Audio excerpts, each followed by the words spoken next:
किसी ने ऐसे महापुरुषों को देखा भी होगा।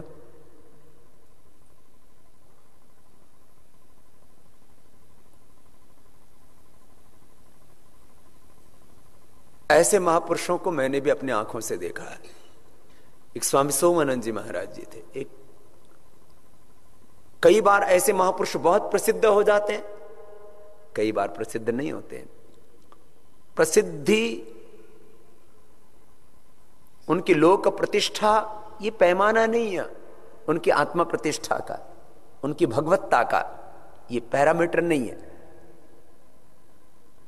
किसी ने श्री अरविंद का दर्शन किया होगा, किसी ने स्वामी सोमानंद जी महाराज का दर्शन किया होगा, किसी ने महर्षि रमण का दर्शन किया होगा। ये तो अभी की बात बता रहा हूं। किसी ने और किसी महापुरुष का जो शाश्वत के प्रतिनिधि बन गए, तो होता क्या इससे? और इसके लिए क्या करना होता है उसका, खाली ऐसा एक वाक्य, ये तो मैंने आपको अभी भी कह दिया है।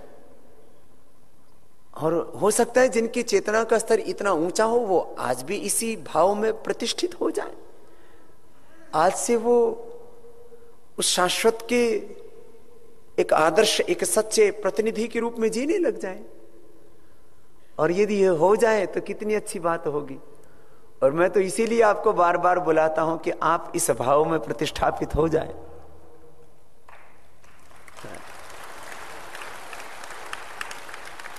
आप इसी भाव में प्रतिष्ठापित हो जाए। इससे होगा क्या, इससे होता क्या है, और ये हुआ है कि नहीं हुआ? शाश्वत के प्रतिनिधि होने का मतलब है फिर वो इस ब्रह्मांड की संपूर्ण भगवत्ता हमारे माध्यम से फिर झलकती है, छलकती है।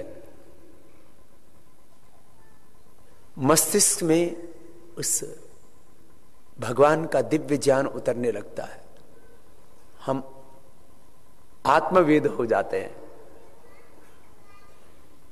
माने वो जो हम बाहर से वेद पढ़ते हैं, ऋग यजुर साम अथर्वादि, जो बाहर से हम शास्त्र पढ़ते हैं, बाहर से हम ग्रंथ पढ़ते हैं, तो भीतर उस प्रभु के ज्ञान की जो शाश्वत धारा है वो हमारे भीतर उतरने लगती है। तो जब हमारा मस्तिष्क उस प्रभु के अखंड शाश्वत नित्य ज्ञान के प्रवाह से संपृक्त हो जाए, भीतर से भर जाए, मस्तिष्क में जब ईश्वरीय ज्ञान उतरने लगे, आंखों में भागवत दृष्टि आ जाए, माने हमारे माध्यम से भगवान देख रहे हैं, हमारे माध्यम से वो भागवती शक्ति कार्य कर रही है। भागवत दृष्टि, भागवत ज्ञान, भागवत श्रुति, भागवत वाणी हमारे माध्यम से भगवान बोल रहे हैं, और बस हमारे माध्यम से भगवान काम कर रहे हैं। तो भागवत कर्म, भागवत दृष्टि, भागवत वाणी, भागवत व्यवहार, ऐसा भाव, और ये भाव एक क्षण के लिए भी टूटे नहीं है। ये पुण्य प्रवाह, आप सुनते हैं, पुण्यों से जीवन भर गया, दिव्यता से जीवन भर गया। यह है योग से दिव्य जीवन की प्राप्ति, यह है भगवत्ता की प्रतिष्ठा।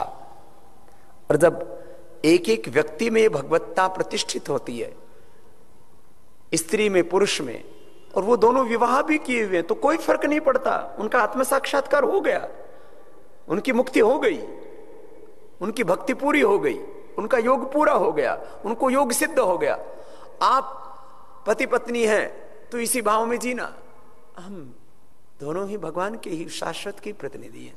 संतान भी पैदा कर रहे हैं तो हमारे माध्यम से धरती पर वही बच्चों को जन्म दे रहे हैं। बस आप यदि गुरु शिष्य परंपरा में सन्यासी हैं तो इसी भाव में जी रहे हैं। आप खेती भी कर रहे हैं तो उसी का खेत, उसी की खेती, उसी का बीज, उसी की फसल। मैं क्या हूं भाई, मैं तो निमित्त मात्र हूं। निमित्त मात्र भव सव्यसाचिन, इसी को बोलते हैं फिर निष्काम सेवा, इसको बोलते हैं निस्वार्थ सेवा, इसको बोलते हैं अनासक्ति से कर्म करना, इसको बोलते हैं भागवत कर्म करना, इसको बोलते हैं दिव्य कर्म करना। ये अध्यात्म बहुत सहज है, ये कोई शब्दों का इसमें कोई बहुत माया जाल नहीं है। ये जो हम कहते हैं ना, ये पुण्य कर्म है, ये पाप कर्म है, ये मिश्रित कर्म, ये है दिव्य कर्म, ये है भागवत कर्म, निष्काम कर्म, बस मैं निमित्त मात्र हूं। तो हम जब उस शाश्वत के प्रतिनिधि बन जाते हैं और इस भाव प्रवाह में अखंड जीने लग जाते हैं, तो हमारा ज्ञान दिव्य हो जाता है, हमारे कर्म दिव्य हो जाते हैं, हमारी वाणी, हमारा व्यवहार, हमारा स्वभाव दिव्य हो जाता है, सब जगह भगवत्ता आ जाती है। तो भगवान करे आप सबके जीवन में ये भागवत भाव, ये भागवत ज्ञान, ये भागवत कर्म, ये भागवत भक्ति अखंड प्रतिष्ठापित हो जाए। ये प्रवाह टूटे नहीं, अखंड शाश्वत नित्य बना रहे। तो जीवन में यदि आप खुश रहना चाहते हो, जीवन में सदा आनंदित रहना चाहते हो, तो उस शाश्वत के प्रतिनिधि के रूप में जीना, ये हमारी सामान्य पहचान है। मैं उसका बेटा हूं, मैं उसकी बेटी हूं, मैं उसका गुरु हूं, मैं उसका शिष्य हूं, मेरे पास में इतना धन है, मेरे पास में इतनी जमीन है, ये हमारी सामान्य पहचान है। हमारी नित्य पहचान क्या है? हमारी आध्यात्मिक पहचान क्या है? हमारी सबसे बड़ी पहचान है, हमारा सबसे बड़ा परिचय है, ये हमारा सामान्य स्वरूप है, ये सामान्य सुख है, ये किसी चीज का निषेध नहीं है। देखो, दो तरह की बातें हैं, एक है तर्क का मार्ग, एक है श्रद्धा का मार्ग। जब किसी निर्णय तक पहुंच जाओ तर्क वितर्क करते, प्रश्न प्रतिप्रश्न करते करते, तो वहां ठहर जाना। किसी का दिमाग बहुत तेज होता है, वो किसी बात को ऐसे ही स्वीकार नहीं कर लेता, और किसी का हृदय बहुत श्रद्धा से भरा हुआ होता है। एक है श्रद्धा का मार्ग और दूसरा है तर्क का मार्ग। आप श्रद्धा के या तो अतिरेक में जीते, अरे भाई आज तक इसे धरती पर हजारों नहीं, लाखों नहीं, करोड़ों नहीं, अरबों खरबों ऋषि मुनि वे सब तो झूठे नहीं थे ना, सब तो अज्ञानी नहीं थे ना, और वो जीवन के जिस निष्कर्ष पर पहुंचे वो सही तो होगा ना, तो भगवान को होकर के जियो ना। दूसरा है तर्क का मार्ग, वो समझ में नहीं आता तो खुद समझ लो, नहीं तो बार बार आप कहते हो ना बाबा जी, बात जब कहते हो तो समझ में आ जाती है, लेकिन फिर बाद में फिसल जाते हैं, फिर बाद में गिर जाते हैं। तो आप या तो श्रद्धा का के मार्ग का अवलंबन ले लेना, या तर्क के। दो ही मार्ग हैं, पाप से बचने के, अधर्म से बचने के, अशुभ से बचने के, दुख से बचने के। जब जब ये पाप प्रविष्ट होगा, जब जब ये अधर्म प्रविष्ट होगा, जब जब योग से दूर हटोगे, जब जब जो है ये आपके जीवन में क्लेश आएंगे, वासनाएं आएंगी, तब तब आप दुखी होगे। तो इससे बचने का रास्ता क्या है? कि जीवन में एक क्षण के लिए भी दुख ना आए, जीवन में एक क्षण के लिए भी पाप का प्रवेश ना हो, जीवन में एक क्षण के लिए भी हम योग से दूर ना हटे, सत्य से दूर ना हटे, भगवान से दूर ना हटे, गुरु से दूर ना हटे। तो क्या रास्ता बताया? श्रद्धा का और तर्क का। तो सबकी चित्त की स्थिति अलग अलग है, किसी में भावों का अतिरेक है, जिनके हृदय में बहुत प्रेम है, जिनके हृदय में बहुत करुणा है, उनको कौन सा रास्ता पसंद है? श्रद्धा का। और जो हर बात में प्रश्न करते हैं, ऐसा क्यों, योग करूंगा तो क्या हो जाएगा, ध्यान लगाऊंगा तो क्या हो जाएगा, समाधि लग जाएगी तो क्या हो जाएगा, भगवान मिल गए तो क्या हो जाएगा, हाँ भगवान है या नहीं क्या पता। एक मेरे से बोले, बाबा जी जब भगवान है तो दिखता क्यों नहीं? मैंने कहा तू है या नहीं? बोले बाबा जी दिख नहीं रहा हूं। मैंने कहा जब ये दिखता है, ये तू है, तो फिर एक दिन तुमने अपने, थोड़ा उम्र वाला हो गया था, मैंने कहा तुमने अपने दादा परदादा या जो भी परिवार में पहले तो उनको फूका कि नहीं फूका? बोले हाँ जी, मर गई तो फूक दिया था। मैंने कहा वो निकला वो कौन था? दिखा था। मैंने कहा तू जो कह रहा है कि मैं तो यही हूं, तो बोले मैं तू दिखता है कि नहीं? बोले हाँ मैं भी दिखता तो नहीं। मैंने कहा जैसे तू नहीं दिखता तो वो तेरे से भी बड़ा वो कैसे दिखेगा? हर चीज कहां दिखती है? बोले मैं बोल रहा हूं दिखता है? बोले हाँ बाबा जी दिखता तो नहीं। बोले मैं बोल रहा हूं दिखता है कि? बोला बाबा जी सुन तो रहा हूं दिखता नहीं। तो मैंने कहा बोल, बिना दिखने वाली चीज भी है या नहीं? बोले हाँ बाबा जी अब बोल रहे हो, मैं भी बोल रहा हूं, दिख तो नहीं रहा। शब्द दिख रहा है क्या? तो क्या बोल नहीं रहा हूं क्या? बोलो। इसका मतलब शब्द है लेकिन दिखता नहीं है। अच्छा कोई फूल तोड़ो, है? उसको सूंघो, गंध है या नहीं?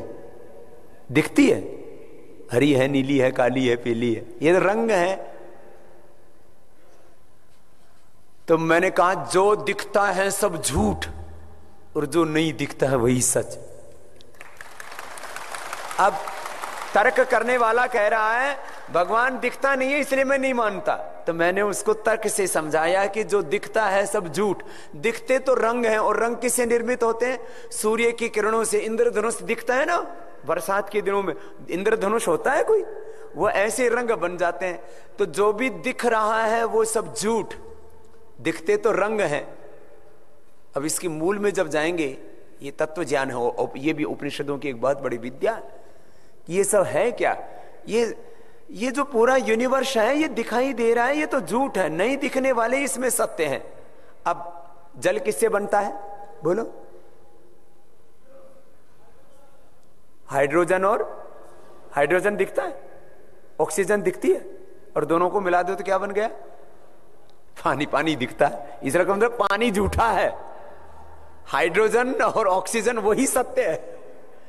और फिर हाइड्रोजन ऑक्सीजन भी सत्य नहीं, वो भी, उसके भी पीछे एक और मूल तत्व है जिसको ईश्वरीय शक्ति बोलते हैं, जिसको इस जगत का मूल कारण कहते हैं। तो तर्क किया। अच्छा बोलो बाबा जी भगवान ये भगवान ही सच है तो फिर भोग क्यों बनाए? मैंने कहा नहीं बनाता तो क्या करता? भूखा मरता। खाने को रोटी नहीं मिलती, ठहरने को जमीन नहीं मिलती, उड़ने को आसमान नहीं मिलता, कहने को कोई बाप नहीं मिलता, कोई मां नहीं मिलती। तो भगवान ये माता बना दी, पिता बना दिया, गुरु बना दिया, शिष्य बना दिया, धरती बना दी, आकाश बना दिया, फिर पेड़ पौधे बना दिए, साग सब्जियां बना दी। तो भगवान ने बुरा किया या अच्छा किया? बोले हाँ बाबा जी बुरा तो नहीं किया। फिर बनाया क्यों? मैंने कहा अपनी ओर बुलाने के लिए बनाया कि तू आम खाता खाता ये भी सोचेगा कि आम में मिठास कहां से आता है। सोना पहनता पहनता सोचेगा ये सोना किसी ने बनाया, चांदी किसी ने बनाई।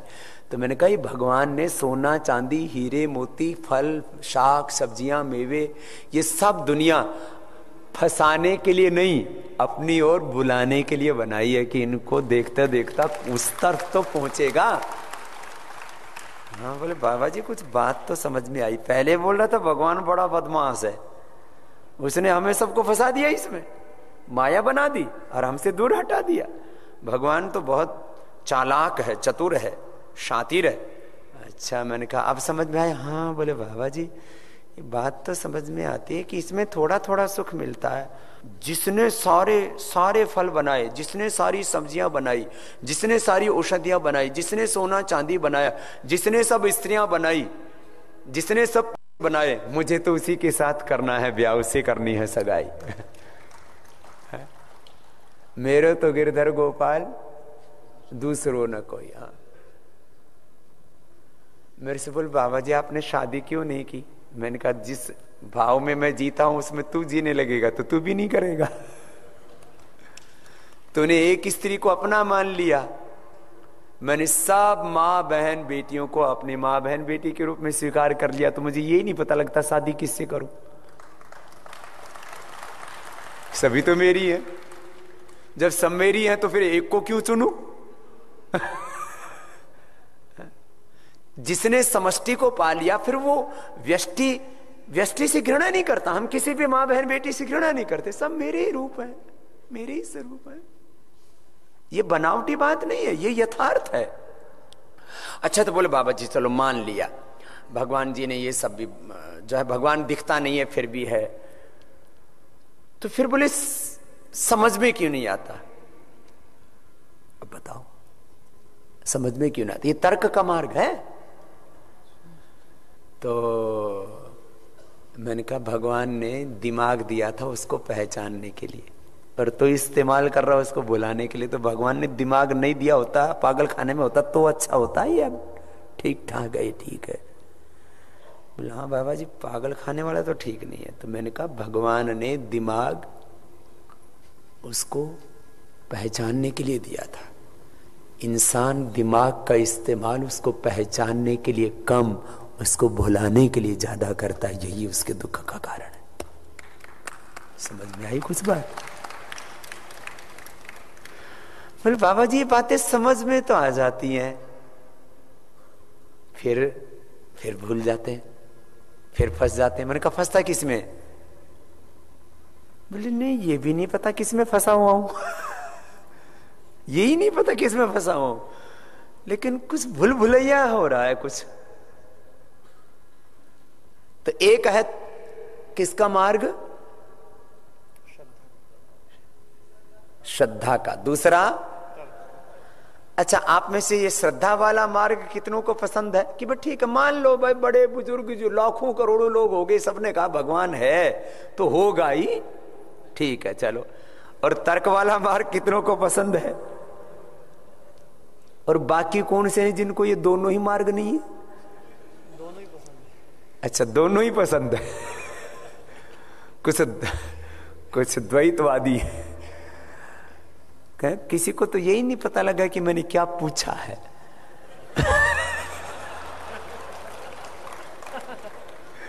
वो शायद समाधि में है।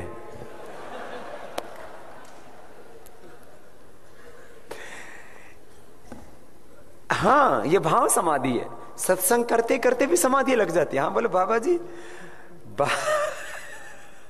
मैंने जब पूछा तब कुछ ने उठाया श्रद्धा में मार्ग, कुछ ने श्रद्धा में के मार्ग के लिए हाथ उठाया, किसी ने तर्क वाले मार्ग के लिए हाथ उठाया। बाकी देख ही रहे थे कि हम किस में हाथ उठाए। हम तो संतो सहज समाधि भली, हम तो भाव समाधि में सहज समाधि में जी रहे हैं। तो कुछ अध्यात्म समझ में आया। हम किसके प्रतिनिधि हैं? शाश्वत के प्रतिनिधि हैं। हम अमृत पुत्र हैं। सब कुछ वो प्रभु कर रहा है। मस्तिष्क में ज्ञान, आंखों में देखने की, कानों में सुनने की, वाणी में बोलने की शक्ति, हाथों में काम की शक्ति प्रभु की, खेत उसका, खेती उसकी, सब व्यापार उसका, व्यवहार उसका, सब। मैं तो निमित्त मात्र हूं। निष्काम भाव से काम करना, यह है अध्यात्म। सुख बाहर से नहीं भीतर से आता है, और दुख कहां से आता है? बाहर से आता है। और बाहर से वो आता हुआ कब प्रतीत होता है? बाहर होता हुआ भी, और आपको दुख ना दे वो दुख। इसके लिए आप अपने शरीर, इंद्रियों, मन और प्राण की पराधीनताओं, दुर्बलताओं से पूरी तरह से मुक्त हो जाए। बोले बाबा जी ये बात समझ में तो आ जाती है, लेकिन फिर पता नहीं क्या होता है, फिर ये प्रवाह टूट जाता है। तो फिर वापस उसी पर, श्रद्धा का मार्ग, तर्क का मार्ग। तो फिर थोड़ी देर शांत बैठना। चलो सीधे बैठो, सीधे बैठो थोड़ी देर, पूर्ण शांत होकर।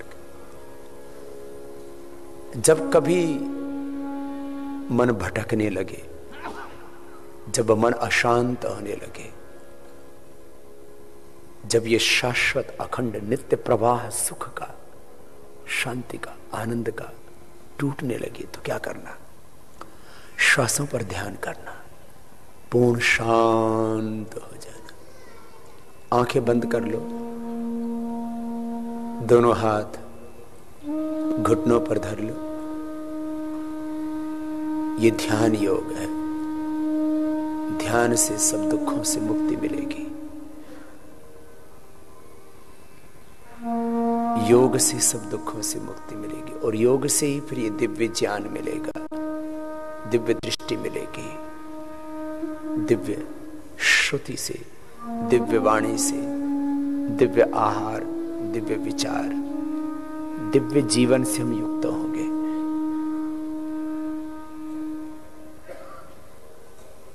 स्थिर सुखम आसनम, स्थिरता पूर्वक बैठ जाओ, सिद्धासन, सुखासन या पद्मासन में।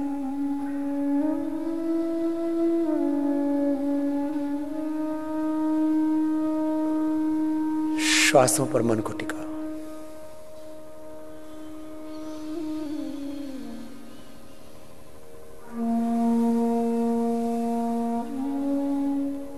किसी किसी का सीधा श्वासों पर मन टिक जाता है, और सहस्रार से लेकर के मूलाधार तक प्राण शक्ति के साथ वो ब्रह्म शक्ति का अनुभव करने लग जाते हैं। ये प्राण शक्ति ही ब्रह्म शक्ति है, प्राण ही ब्रह्म है। इसी की ज्ञान से, इसी की ज्योति से, इसी की शक्ति से, इसी की ऊर्जा से, आलोक प्रकाश से आलोकित है, प्रकाशित है, ज्योतिर्मय है, तेजोमय है यह हमारा अस्तित्व। और यदि प्राण पर सीधा मन न टिक पाए तो स्थिर सुखम आसनम, प्रयत्न शैथिल्य, प्रयत्न को शिथिल कर दो और अनंत ब्रह्म के प्रति स्वयं को समर्पित कर दो। तब द्वंद्वों से मुक्त होंगे, तब दुखों से मुक्त होंगे, तब अशांति से मुक्त होंगे।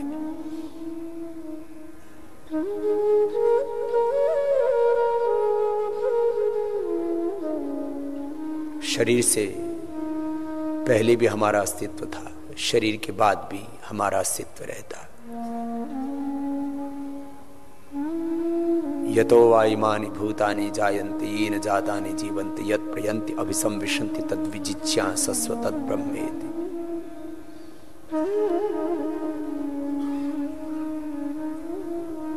सब आकारों के पीछे एक निराकार शक्ति है। सबका मूल वही है, वहीं से सब आए हैं, वहीं सबको जाना है, वही सबका अंतिम गंतव्य है, वही ब्रह्म है।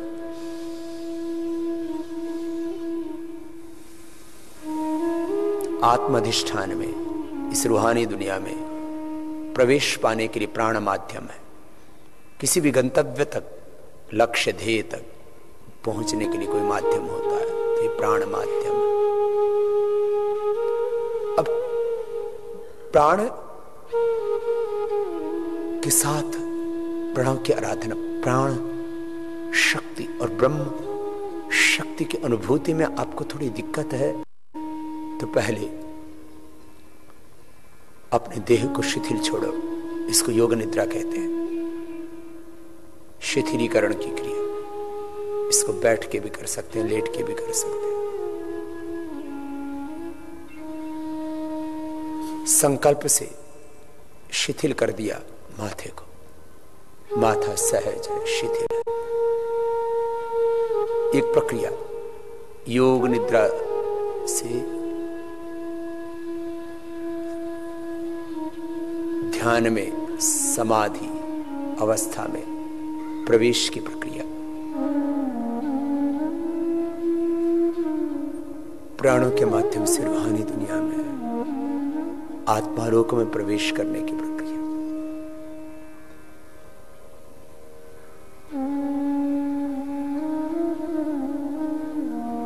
किसी को सहस्रार, किसी को गुरु चक्र, ललना चक्र, किसी को आज्ञा चक्र, किसी को अनहत, तो किसी को हृदय, किसी को मणिपुर, किसी को स्वाधिष्ठान, किसी को मूलाधार चक्र में ध्यान करने में अनुकूलता रहती है। सबके चित्त के संस्कारों का प्रवाह पृथक पृथक है, भिन्न भिन्न है। जैसे आपके मन का, चित्त का, संस्कारों का प्रवाह हो, वहीं पर मन को टिका लेना।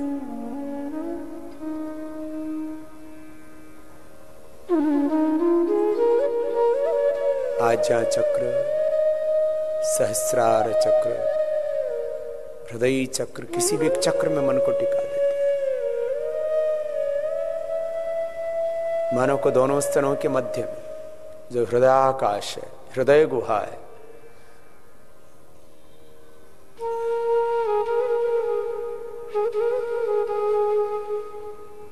उसमें मन को टिका दिया और उसमें समाहित हो गए।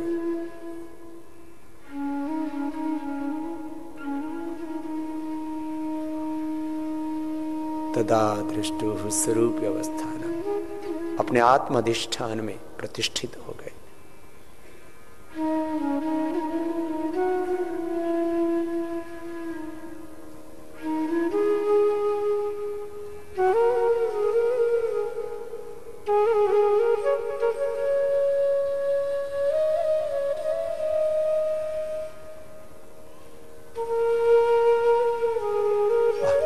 आप खुद देखेंगे आपके श्वास इतने सूक्ष्म हो जाएंगे।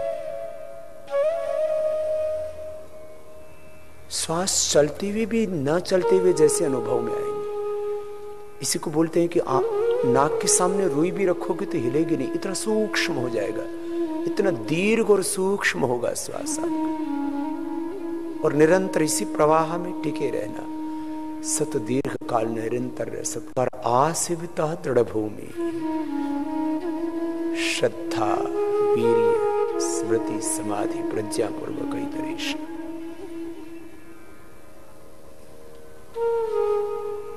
भव प्रत्यय विदेह प्रकृति लयना। देह में रहते हुए भी आप विदेह हो जाते हैं, प्रकृति में लय हो गया आपका। इसको ध्यान योग बोलो, निर्वीज समाधि बोलो, प्रतिप्रसव योग बोलो। श्वास को लेना है प्रसव, श्वास को छोड़ना ये प्रतिप्रसव। इसको सृष्टि क्रम संहार क्रम भी कहते हैं, शिव योग भी कहते हैं। अनेक जन्मों के चित्त में संस्कारों का संचय प्रवाह, फिर इनसे मुक्त हो रहा है सबसे। पुरुषार्थ शून्यानाम गुणानाम प्रतिप्रसव कैवल्यम स्वरूप प्रतिष्ठा वाचित शक्ति।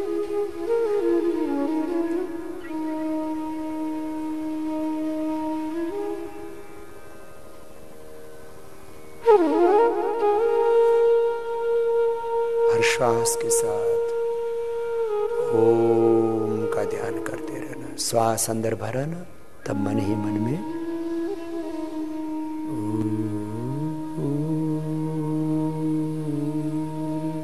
बोल के नहीं, बिना ही बोले, मन ही मन। श्वास भर रहे तब मन में ओ, श्वास छोड़ रहे हैं तब मन में ओ। बोलना ये वाचिक जप होता, बोले नहीं और होठ हिलते रहे, इसको उपांशु जप कहते हैं। न वाचिक जप हो रहा है न उपांशु, मन ही मन जप चल रहा है, इसको मानसिक जप कहते हैं। और बिना ही जप किए जप हो रहा है, अंदर ही से, रोम रोम से ओ।